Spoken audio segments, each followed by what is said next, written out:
တကိုင်းတနေ့ကျရင်မြန်မာပြည်မှာသာသနာပြုမင်းပေါ်ထွက်လာမယ်အဲ့ဒီမင်းကရှုံးဖုံးရှင်းကန်တဲ့အလွန်ကြီးတယ်လို့လက်ရှိဖုံးကန်တဲ့အရန်ကြီးရဲ့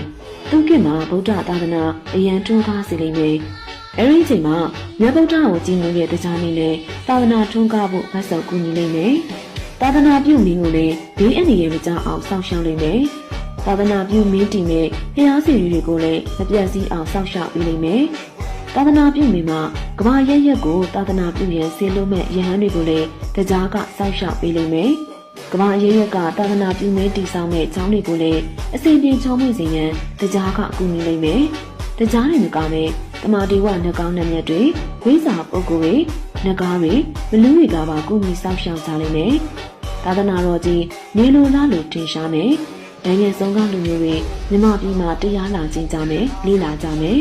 သာသနာပြုမင်းကိုတရားမင်းကဖြူစင်တောက်ပတော့စင်ပြူတော်9စီးပေးလိမ့်မယ်ထိုစင်တွေက